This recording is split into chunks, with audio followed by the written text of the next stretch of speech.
అందరూ తప్పకుండా తెలుసుకోవాల్సిన డబ్బు ఆదా చేసే 10 బేసిక్ ట్రిక్స్. ఈ రోజుల్లో డబ్బు సంపాదించడం కంటే ఆదా చేయడం ముఖ్యం. ఎందుకంటే ఎంత ఎక్కువ ఆదా చేస్తే అంత ఎక్కువ భవిష్యత్తుకు సురక్షితం. ఈ వీడియోలో డబ్బు ఆదా చేయడానికి 10 సింపుల్ ప్రాక్టికల్ టిప్స్ గురించి వివరంగా తెలుసుకుందాము. ట్రిక్ నంబర్ 1 50, 30, 20 ఈ రూల్స్ ఫాలో అవ్వండి. ఈ రూల్స్ ప్రాముఖ్యత ఏమిటంటే మీ ఆదాయాన్ని సరైన విధంగా విభజించుకోవచ్చు.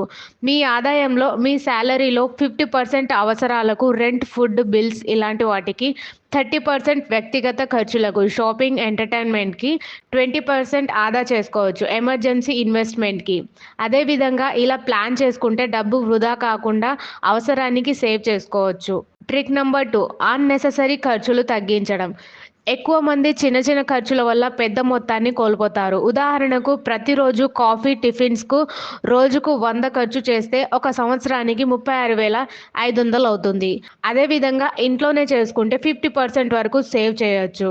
ట్రిక్ నంబర్ 3 కనీసం 3 నుంచి 6 నెలల ఎమర్జెన్సీ ఫుడ్ ఉంచుకోవాలి.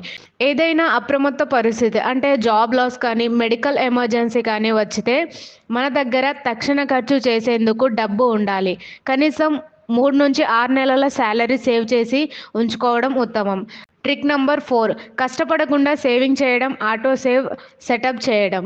ప్రతి నెల మీరు పొందే సంపాదనలో ఒక నిర్ణీత శాతం అంటే ఒక 20% ఆటోమేటిక్గా సేవ్ అకౌంట్కు ట్రాన్స్ఫర్ అయ్యేలా సెటప్ చేసుకోండి.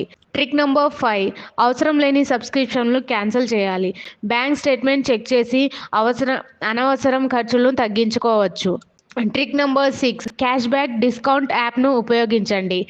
Online shopping, bill payments, mobile recharge కోసం పేటిఎం, ఫోన్పే, గూగుల్ పే లాంటివి క్యాష్ బ్యాక్ యాప్ ఉపయోగించండి.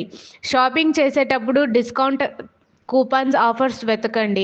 ఇలా చేస్తే ఒక్కోసారి 10% నుంచి 30% వరకు డబ్బు సేవ్ చేయొచ్చు.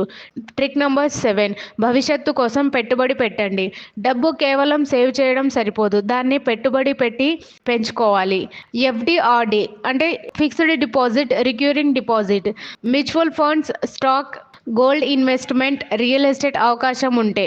అదేవిధంగా ఈ పెట్టుబడులు మీ డబ్బును ఇంకా ఎక్కువ పెంచే అవకాశం కల్పిస్తాయి. Trick number 8 cash back credit cards ఉపయోగించడం.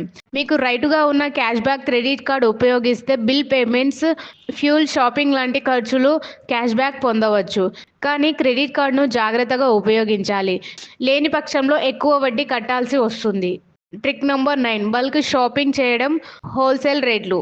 బహుళ ఉత్పత్తి అంటే పప్పు, బియ్యం, నూనె, కూరగాయలు, కాస్మోటిక్స్ పెద్ద మొత్తంలో కొనుగోలు చేస్తే తక్కువ ధరలో పొందవచ్చు. కనీసం నెలకొకసారి బడ్జెట్ ప్లాన్ చేసి హోల్సేల్ స్టోర్లో నుండి కొనుగోలు చేయడం మంచిది. ట్రిక్ నంబర్ 10 ప్రతి నెల బడ్జెట్ ప్లాన్ చేసుకోవడం అలవాటు చేసుకోవాలి. మీ ఇన్కమ్, ఎక్స్పెన్సివ్, సేవింగ్ను నెల నెల రాకుంటే ఎక్కువ ఖర్చు ఎక్కువ అవుతుందని అర్థమవుతుంది. ఈ 10 టిప్స్ పాటిస్తే డబ్బు వృధా కాకుండా ఎక్కువ సేవ్ చేయగలుగుతారు. మీకు ఇవి ఉపయోగకరంగా అనిపిస్తే ఫ్రెండ్స్ అండ్ ఫ్యామిలీతో షేర్ చేయండి.